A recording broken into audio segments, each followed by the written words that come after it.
ఇష్టం వచ్చినట్ల వ్యవహారం చేస్తే ఉటాయితేనా అమెరికా నుంచి సుజాత గారు ఇప్పుడే బ్రేకింగ్ న్యూస్ అందింది. సో సంజయ్ అసెంబ్లీ స్పీకర్ ప్రసాద్కి అయితే ఇప్పుడే ఫిర్యాదు చేస్తున్నట్టు తెలుస్తుంది. కంప్లైంట్ కూడా నమోదైంది. స్పీకర్కు ఆయన రిక్వెస్ట్ చేస్తూ స్పీకర్కు ఫిర్యాదు చేస్తున్నట్టు తెలుస్తుంది. ఇప్పుడే మనకు బ్రేకింగ్ న్యూస్ అందింది. ఒకసారి మనం విజువల్స్లో కూడా చూస్తూ ఉన్నాము ఆ స్క్రీన్ మీద. సో ఎట్లా చూస్తారు సంజయ్ పోయి స్పీకర్ని కలిసి యాక్షన్ ఉండే అవకాశం ఉన్నట్టురా? సంజయ్ చేసిన పని మంచిది అంటారా? ఇప్పుడు ఉండాలి స్పీకర్ గారికి కూడా నేను చెప్తున్నా, మీ మీద కూడా ఒక దళితుడని అంటే స్పీకరు దళిత వర్గానికి చెందినోడని అవమానించి ఆ రోజు పేపర్లు ఎగరేసేసి చింపి పోడియం మీదికి ఉరుకొచ్చేసి అవమానపరిచినటువంటి వీడే మళ్ళీ ఈ రోజు ఒక శాసనసభ్యుడిని ఈ విధంగా ఇబ్బంది పెట్టిండు. గతంలో నేను కూడా అది సభాపతికి ప్రసాద్ అన్నకి కంప్లైంట్ చేయడం జరిగింది. అప్పుడు 2 సార్లు యాక్షన్ తీసుకోలేదు, కానీ ఇప్పుడు మాత్రం సీరియస్ గా యాక్షన్ ఉండాలి అనేది నేను కోరుకుంటున్నాను. ఎందుకంటే మ్యాన్ హ్యాండ్లింగ్ చేయడం అనేది చాలా అంటే న్యాయపరంగా గాని చట్టపరంగా గాని తప్పు అది. కాబట్టి డెఫినెట్ గా దాని మీద చర్యలు ఉంటాయని నేను అనుకుంటున్నాను. తప్పకుండా చర్యలు తీసుకుంటారు సభాపతి అనుకుంటున్నాను నేను.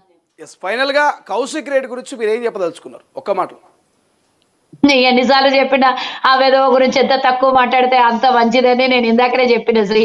ఆయన గురించి ఎక్కువగా మాట్లాడితే లైమ్ లైట్ లో ఉంచినట్టు అవుతుంది. ఆయనకి ఇంకా దీనికన్నా ఎక్కువగా మాట్లాడి మమ్మల్ని మేము ఇంకా ఏదో మమ్మల్ని మేము అంటే ఆ స్థాయికి మేము ఇంకా మాట్లాడడం అనేది నాకు కూడా ఇష్టం లేదు. ఇమీడియట్ గా ఇట్లాంటి అంటే ఏడుండాలి, ఇట్లాంటి వాళ్ళు జైల్లో నన్ను ఉండాలి, బంధువులతోటి నన్ను ఉండాలి, లేదంటే అడవిలు నన్ను ఉండాలి. అడవి మనిషి కన్నా ఎక్కువగా బిహేవ్ చేస్తున్నట్లాంటి వాళ్ళకు ఆ స్థానాలు ఎక్కడ ఫిట్ అవుతాడో అక్కడ తీసుకుపోయి పెట్టాలి అని నేను కోరుకుంటున్నాను. ఇంకోసారి రిపీట్ కాకుండా ఇట్లాంటివి ఒక్కడికి శిక్ష చేస్తే ఇంకొకసారి ఇట్లాంటివి ఏవి కూడా రిపీట్ కావు. వాళ్ళు జాగ్రత్తగా ఉంటారు. ఒక ప్రజాప్రతినిధుడి మీద అటాక్ చేయడమో లేకపోతే ఒక ప్రజాప్రతినిధిగా ఉండి ఇట్లాంటి మిస్బిహేవింగ్స్ చేయడమో రేపు పొద్దున ఎవరు కూడా ఇట్లాంటి చర్యలకు పాల్పడకుండా సాహసం చేయకుండా ఉంటారు. ఒకరి మీద వేటు పడతాయి అనేది నేను అనుకుంటున్నా. అంటే ఫైనల్ గా ఒక క్వశ్చన్ మర్చిపోయానండి. హోంశాఖ ముఖ్యమంత్రి గారి దగ్గరనే ఉంది కాబట్టి సో ఇటువంటి ఇప్పటికే 3-4 కేసులు ఆయన మీద నమోదైనట్టు తెలుస్తుంది. బలంగా మరో కేసు పెట్టాయని జైల్లో వేసేటువంటి అవకాశం ఉందా? ఎందుకంటే మళ్ళీ రిపీట్ కాకుండా ఉండేటువంటి అవకాశం ఉంటుంది. నేను కూడా అదే చెప్పిన కదా. ఎందుకంటే అన్ని వర్గాల ప్రజలకు అన్ని వర్గాల నాయకుల మీద అటాక్ చేసిండు కాబట్టి ఇంకా ఏం మిగిలిలేదు. ఇంకా చిన్న పసిపిల్లల మీద చేసేది ఒక్కటి బాకీ ఉన్నది. అన్ని వర్గాలు మహిళలు అయిపోయింది, గవర్నర్ అయిపోయింది, మంత్రి అయిపోయింది, పోలీస్ అధికారులు అయిపోయిండ్రు, ప్రజాప్రతినిధి ఎమ్మెల్యే అయిపోయిండు. ఇన్ని వర్గాల ప్రజల్ని ఇబ్బంది పెట్టినాడు. వీడికి ఇంకా ఎక్కువగా అంటే ఇంకా ఎక్కువగా ఉపేక్షించి ఇంకా ఎక్కువగా సమయం ఇస్తే ఇంకో వర్గం ప్రజలు ఇబ్బంది పడే అవకాశం ఉంటది. కాబట్టి ఎప్పటికప్పుడు చర్యలు తీసుకుంటే బాగుంటదని నేను కోరుకుంటున్నా. ఇప్పుడు అల్లు అర్జున్ లాంటి ఒక సినీ సెలబ్రిటీ మీద ప్రజాపాలన అంటున్నటువంటి రేవంత్ సర్కారు యాక్షన్ తీసుకొని జైల్లో పెట్టింది. ఒక ప్రజాప్రతినిధి ఒక ఎమ్మెల్యే అయినటువంటి పాడి కౌశిక్ మీద అదే రీతిలో యాక్షన్ తీసుకుంటారా?